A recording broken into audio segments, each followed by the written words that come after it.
खुलुमबाय फुंजानिनि गाहाम अनसायबाय जों दिनैहाय बे थि खालामखानाय जोंनि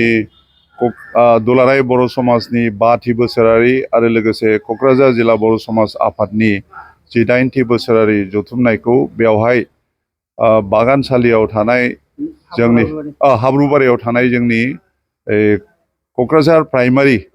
बर' थुनलाइ आफादनि मावख' लांगोनायावनो जों खुंनो लाहार फाहार खालामगासिनो दङ आरो बिनिनो बानजाय आफादनि मावख'खौ दिनैहाय जों बाहाय बेखेवबाय मोजाङै मोजांनो आरो आंजों लोगोआव दङ बिथां दुष्मन्त ब्रह्म बिथाङानो ओरै नोंथां खाथियाव फैदो बिथाङानो जोंनि बे बानजाय आफादनि आफादगिरि आरो लोगोआव दंफायो जोंनि बे क'क्राझार प्राइमारिनिनो बर' थुनलाइ आफादनि आफादगिरि सुपेन ब्रह्म बिथांमोननि बे गोख्रों नाजानाय आरो हांख्रायनाय आरो बिथांमोननि मददावनो जों बेखौ खुंनो आखायाव लादों आरो बे जोंनि दुलाराय बर' समाज आरो जिल्ला बर' समाजनिदि जे बोसोरसालिया खुंनाय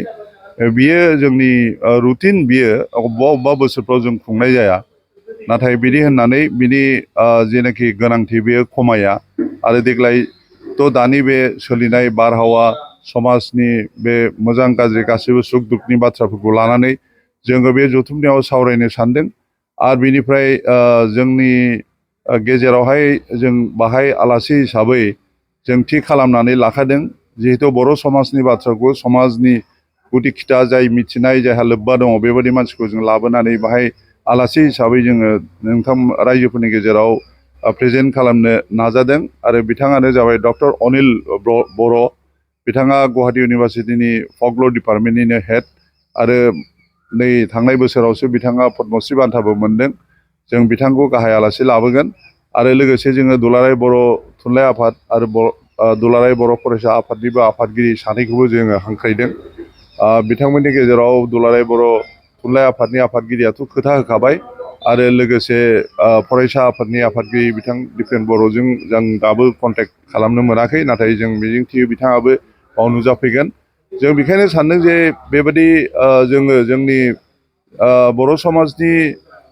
गोनांसिन बाथ्राफोरखौ बेबायदि मानसिफोरनि साननाय हनायजों जों गोरोबहोनानै रायजोफोरनि गेजेराव जोङो बुंथिनो हायोब्ला जोंनि जे जाय उद्देশ্যनि थाखाय बे आफादखौ जों दादों बे आफादनि उद्देশ্যआ माने जाफुंगोन होननानै जों मिजिंथियो गोबां बिथिङाव गुबुंले माखासे बेथ' जोबोद सिरियास बाथ्रा आंथ' जेब्लानो आंनि बे जिल्ला बा आनसलिक लेभेलाव थानाय जोंनि मावथि लोगोफोरजों जेलानो रायलायो प्रत्येक बारावनो गोदान गोदान माने बेबायदि प्रब्लेम जों मिथिबाय थायो मैयासो नै बावैसो जोङो बाक्सा अबो मुसलपुराव गोदान आफाद दानानै फैदोंमोन गोदान नेहाथारिजों आं मैया जेलानाखि मोनाबिलियाव रायलायो होमबाबो बिथाङा आंनो मोननै आरो प्रब्लेम खोन्थाहरदों दाख्लैबो रायलायदोंमोन बिथाङा बेबायदिनो आरो मोनसे प्रब्लेम खोन्थाहरबावदों माने जेलानाखि जों दानो थाङो होमबा आबुबनिबो सोद्रोमाफोरबो दंमोन बाहाय बिथांमोना एकदम माने गोसो गोरबोजोंनो गाबख्रावनानै बुंनाय बादिनो बुंदों जे जोंनो बर' समाजनि बे दैदेननायखौ नांगौ समाजाव बेबायदि गुबुंले थासारिया बांसिननिफ्राय बांसिन जागासिनो दं जोबोद सैथो बाथ्रा नोंथाङा जेखौ सोंदों आरोखि जे जोंनि गेजेराव दा बेबायदि थान्थिक गैयै अबस्था मोनसे जानानै दङ आरो बर' समाजा बाहाय दायित्व दङ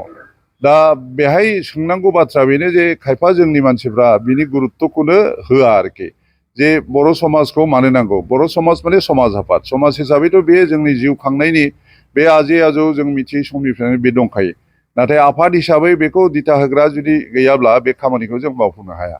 दा जोंनि गेजेराव नों थुनलाइ आफादनि बाथ्राखौनो होन फरायसा आफादनि बाथ्राखौनो होन हारिमुनि बाथ्राखौनो होन बा बेबायदिनो दालाय दालाय जि बिथिङाव जे जोंहा आफादफोर दङ बे आफादफोरा गासैबो समाजजोंनो दंफायो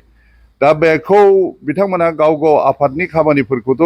सोलोंथाइया सोलोंथाइनिखौ हारिमुवा हारिमुनिखौ मावगासिनो दं नाथाय जि बाथ्रा जायखौ नोंथाङा मख'दों जे गुबुंले थासारि बे लोंनाय जानायाव ड्राग एडिक्ट जानाय बा थाखानाय न'खरखौ सिफायनानै फिसाय बा फिसा माने बिसिया हिनजाव बा हौवाया खारलाबायनानै गोदाव सोराव जादलाबायनाय बा दायना बे खोमसि फोथायनायखौ लानानै जेनाखि थासारि बेफोर बे गासिबो खामानिखौ आसलथे बे साहित्य सभा थुनलाइ आफाद हारिमु बिसोरो बेखौ बेहाय सौहाहैजोबा दा बेफ्राव मावनो आलादा मोनसे संगठन नांगौ जायखौ मोजां बाथ्रा जे जोंनि सानैसो मानसिया साननानै बे आफादखौ गायसनदों माखासे बोसोर सिगां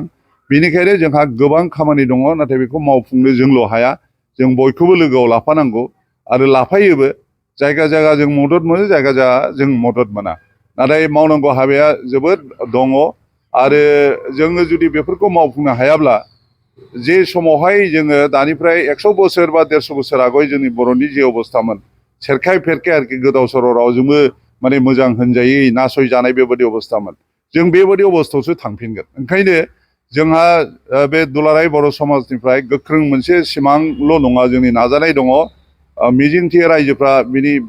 रेसपन्स होगोन बेहाय बाहागो लाफागोन जोङो जोंनि आफादखौ गोख्रों खालामनानै ग्राउन्ड लेभेलावहाय बेथ' जोंनि मिरु आफाद जाहैबाय बिनिफ्राय डिस्ट्रिक्ट ओमफ्राय प्राइमारि लेभेलफ्राव जोङो दाफुंजोबनो हायोब्ला बिसोरनि माध्यमैनो जेब्लानाखि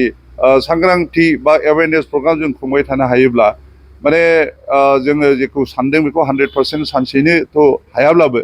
जोङो जोंनि साननायाव साबसिन जों आगान सुरलांनो हागोन होननानै मिजिंथिनाय दं। खुलुमबाय आच्ছা दाखालि 31 मार्चआव जोंखौ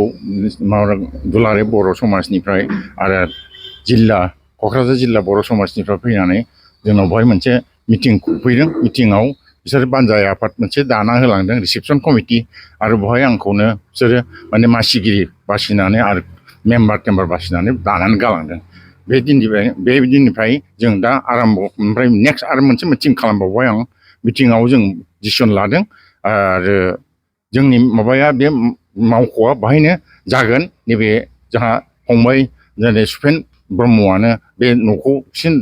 थुनलाइनिसो न' नालाय थुनलाइ साहित्य सभानि दा बेहाय गाव जासिखानायखाय जों बेहायनो मावख'खौ खुलिबाय बानजाय आफादनि मावख'खौ आरो जोंनि बे मावख'निफ्रायनो जों खामानिया जागोन आरो दा जा हागौ जों जुजिगासिनो दं आरो जोंनावथ' बेबायदि फान्ड गैया आं ओरैनो जेनेरेलि आं आन्सलिक क'क्राझार आन्सलिक बर' समाजनि आफादगिरिखा दा जोंनावबो खुनु फैसा थाखा गैया ओंखायनो दा आं नोंथांमोनखौ सिगाङाव बुंखायो जों बाहेरायाव जा माबा मोनो डनेसन मोनो सान्दा खांनानै खेन्दा खांलाबायनानै बेजोंनो जों बोलो होनो नाजादों आरो जोंनि मेन माबायाव अपेन सिजना जों बै माबायाव मिउजिक एन्ड फाइन आर्ट्स कलेजाव मोनसे अडिट'रियाम हल दङ बेखौ जों थिग खालामखाबाय जिहेथु बेवहाय माने बोथोरा थिग नङा बबे समाव मा अखा हैगोन माबा बारहुंखा ओंखायनो जों बेखौ थिग खालामना रायज्लायबोखाबाय दा जथ' हागौ जों खालामनो जुजिगोन आरो मा हायो गासिबो फाइनान्सियेलफ्राव निर्भर जागोन आरो जों दानिफ्रायनो आराम्भ खालामनो ओंखारनो नागिरगासिनो दं आरो दिनैबो आं जुथुमनो थाखाय मोनसे आफाद मिटिं लिंदों बेहाय आरो आं खावलायो बयखौबो बे जुथुमायाव जेन बयबो बर' मानसिफ्रा बर'खौ हारिखौ मोजां मोनग्राफ्रा फालो फालो फैनानै जोंनि बे जुथुमाखौ मोजाङै मोजां खुंलांनो हायो आरो मा सावरायो बे सावरायनायफोरखौ गोसोआव लानानै जोंनि समाजाव खामानिखौ मावफायो मावलाङो जेनेबा दहाय जोंहा आफादगिरिया बुंलांनाय बायदि ड्राग्सनि खोथा आरो बिदिनो दोनखारलांनाय गावजों गाव माबाखाया बेफोरखौ जों बबे पलिसियै खालामनो हायो प्रटेकसन खालामनो हायो होबथानो हायो बा माबा खालामनो हायो बेखौ